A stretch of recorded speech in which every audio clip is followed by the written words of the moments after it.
Welcome. In this video I'm going to look at using the Reolink Argus 3 Pro with the Reolink app, and I'll be using this on an iPad, but it would be similar on other devices. I made a previous video where I did some unboxing and a setup of this, and I'll put a link in the description of that. Also, this was provided to me by the distributor, but they're not compensating me for this video and they're not reviewing it before I post it. If you find this video helpful, I'll put a link to this in the description on Amazon, and if you use that link it helps me out a little bit and doesn't cost you anything extra. Okay, so I've opened up the app and I'm currently in portrait mode. So if I tap on the upper left, it'll give us a menu.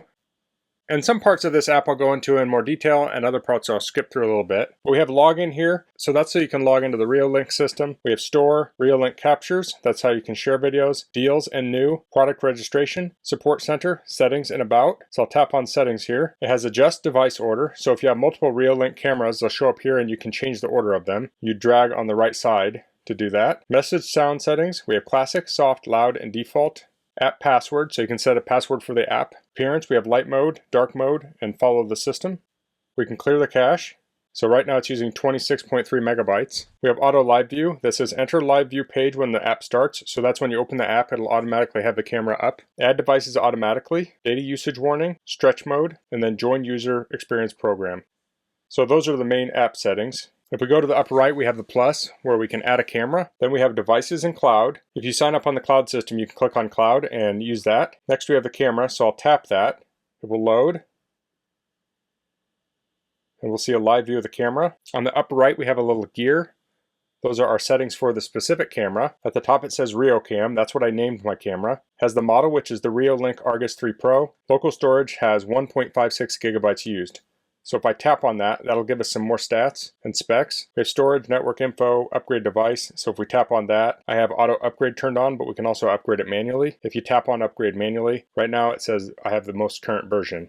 But if I didn't, it would have an upgrade option there. Then we have the build, hardware version, config version, firmware version, and detail. I'm not sure what that is. Next we have battery.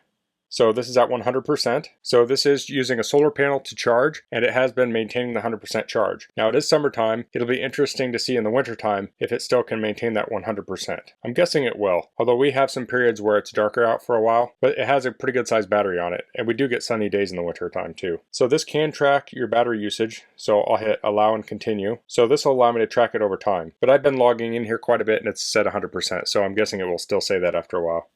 Next we have network, so if you tap on that you can change your Wi-Fi access point you're connected to. And we have display. So here we have our camera. The first option is flip. So if I hit that, that will turn it over. So if you have the camera mounted upside down, that can help you flip it. So that's a nice feature, but on this camera it's pretty easy just to turn the camera over. So I think that's probably the preferred option as opposed to hitting flip. But if you mounted it somewhere and you accidentally had it upside down, you could use that. Next we have quality. So here we have two options. We have clear and fluent. So clear is the high res mode, fluent is the low res mode. So if we tap on these, we can change some of the settings here. On clear, the resolution is 2560 by 1440. We can change the frame rate here. Default is 15, and that is the highest, but you can lower it to 1210 8642, and then we can change the bit rate. So I'm at 3072. If I wanted it higher, I could change it to 4096, or I could change it all the way down to 1024. Then for fluent, the resolution is 896 by 504, and for the frame rate, we have 1510, 7, or 4, and then we have the max bit rate here I have at 672. So if you want to view this over mobile and you have a limited data plan, you could go on the fluent mode here, and you might want to tweak these settings. You could lower the frame rate and lower the bit rate, and you'd want to play around with it to see what works best for you. You want to lower it as low as you can, but still do the job you need it to do. So if you're using this to monitor your front door to see if a package arrived, you could probably lower this quite a bit, because even at a low rate, you could probably still see if there's a package at your front door. But you specifically would want to do that if you have a limited data plan or something and you want to save bandwidth. Next we have anti-flicker. So this is 50, 60, or off. So in the US we use 60 Hertz. So I think this is used if you have a light or something that's causing a 60 Hertz flicker. This is supposed to resolve that. Next we have day and night. We have black and white, color, or auto. This is default set to auto. It says the camera will record videos in color mode with adequate lighting and switch to black and white in low light conditions. Next we have brightness. After that we have camera name, and you can change where this shows up. I have it set to bottom right. You can change it to top left, top center, top right, bottom left, bottom center, bottom right, or hide it all together. Then we have date. We have the same options for date. You can tell where that should be. The default is top center. So most of these settings I have set to default. I have tweaked a couple of them. But next we have watermark. That would be the Reolink logo. So you can turn that on or off. Then we have privacy mask. So if you want to mask something out, we can draw a square. So say you had this pointed at a certain direction on your property, but it was also showing, say, your neighbor's property, and you didn't want to show that, you could mask that out with this. So those are all the options here under display. Next we have alarm settings. We have PIR motion sensor. I'll tap on that.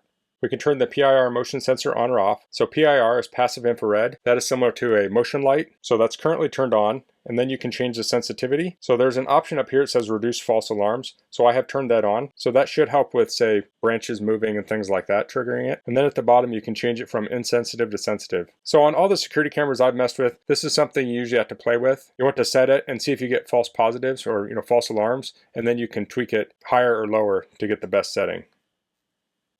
Next we have camera recording. That's turned on. So I have a micro SD card plugged in here, and it's set to record to that. And we have a schedule. So this is scheduled all the time, but you can change this so it only does it during certain parts of the day. So you could turn it off at night or only have it on at night. There are many options here. And then you can do detection type. You have person, vehicle, or others, and you can tap these to turn them on or off. So if you only want to detect people, you can turn off vehicle and others, and it will only detect people. Next we have post motion record duration. So if I tap that, we'll record for 8 seconds, 15, or 30 seconds. And then we have overwrite. So as you record to the card, it will fill up. So I have this currently set so it will fill the entire card up and then it will overwrite. But you can have that on a cycle so it overwrites after 2 days, 5, 7, 14, or 30. So if you only want or need a month's worth of recordings, you could change that to say 30 days. Next we have push notifications, and that was off by default if I remember correctly, and that will bring up notifications on my device. We have push schedule, so this will tell you when it's going to notify you. So you could turn this off certain times of the day or have it on certain times of the day. We have email alerts, so you can go through the setup here and you can enter in your email information. I tend to like the push alerts better. I think they work a little better because then you don't have to mess with setting up email. And we have Cyrun. So there's a Cyrun sound on here. With this setting, you can have it turn on if it detects motion. So if you have a lot of false positive motion, this would probably be pretty annoying. Now, if you had this mounted, say in a shed that doesn't normally get opened, then you may want this inside the shed. So if someone breaks into it, the Cyrun will go off. Then we have share camera. This has a QR code here that you could share with someone. So they would go into the app, they would hit plus, they would get this QR code, and they could set up the camera. Then we have time lapse. Now I haven't played with this yet, but this can do time lapses. For some reason it failed to load. There we go. So hit try now, and there's different options of what kind you want to do. So we can go to customize, and you can set when it starts, the duration, interval, quality, and file type. So I think that could be a pretty cool feature. I may use that in the wintertime to capture snowfall or things like that.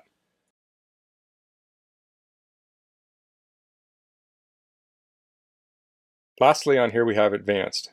So I'll tap that. We can change the device password. We can set the date and time. So you can tap this. This will synchronize it with your phone. You can turn recording audio on and off.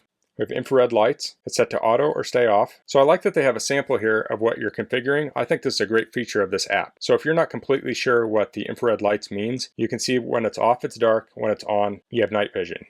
Next we have status LED, and the same thing here, we have 2 graphics. So there's a little blue status LED on here, and you can turn that off. So if you want your camera to be a little more hidden at night, you could turn that off so people wouldn't see that blue light. But I think that's very helpful having these pictures here so you know exactly what you're configuring. Then we have spotlight. So this does have a light on it. So it says night mode is auto. So you can say close, and it says spotlight stays off in night mode, or auto, it turns on when the alarm event is detected. So this will work essentially like a motion light. The light will turn on, and then it will start recording video. And then we have auto on for live view. So at nighttime, if you open up this app and open up the live view, this will automatically turn the light on. Then below that, we have restore and reboot. So restore would restore it to factory settings. Reboot would just reboot it. So I'll back out of here. We're back at the live view screen. So to the right of the little gear, we have the 3 dots. If I tap on that, we have channel selection. So we have Reolink cam selected. We'll tap that again. We have day and night. So it has auto, black and white, or color. So we can change that there. Hit that again. We'll hit immersive, and this will open it up full screen. So just under the gear, we have a little bell. If we tap that, it says trigger audio alarm. So if we tap on that, it will start playing the alarm on the speaker outside. So I'll close that. Next we have the flashlight. If we tap that, it turns the light on and off. So you're not going to see that because it's daytime, but it was turning the light on and off. So then we have our video. Now we can zoom in on this by pinching and zooming. Of course, this is a digital zoom, so you can't zoom in and get super detail. but there may be instances when you want to zoom in. Then below the video we have pause, so we can hit pause here, and that will pause the video. Then we can hit play to start it back up. Next we have speaker, so there's a microphone in the camera, so now we can hear what's going on outside. So I'll turn that off. Next we have snapshot, so we can hit that camera, it will take a picture. And just past that we have recording video, so we can tap that, it will start recording video.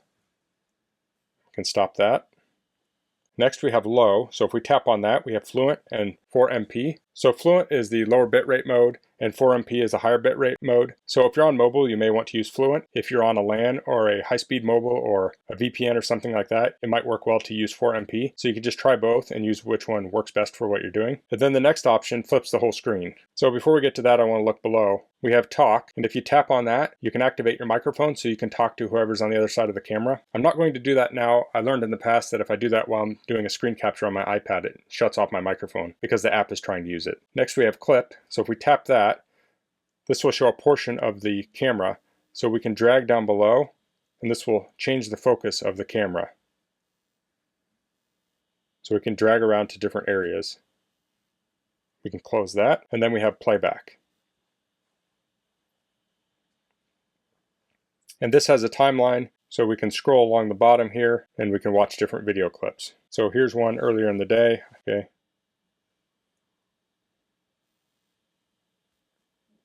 So when I have a video up that I'm playing back, I can tap up here, it says 1x, so I can change the speed, I can slow it down. And then next to that there's a button I can tap, and this will download it. So I can hit the download button, and that will download to my device. So I'll go back to that flip mode. If I tap that, it will change the whole screen sideways. So now we have a bigger view here. If I tap on the screen and hit in the upper left, there are two triangles kind of facing each other. If I tap that, that will switch it back to the portrait mode. So if I want to exit this in the upper left, I can hit the little down arrow next to Reolink. It will take me back to this screen. So if I had multiple cameras, they would be listed here and I could click on the different cameras. So I just want to make this video going through using this app with the Reolink Argus 3 Pro camera. That's all I'm going to cover in this video. If you have any questions, please leave them in the comments. If you like this video, please click like. If you haven't subscribed to my channel, I'd appreciate if you could do that. And thanks for watching. Until next time, goodbye.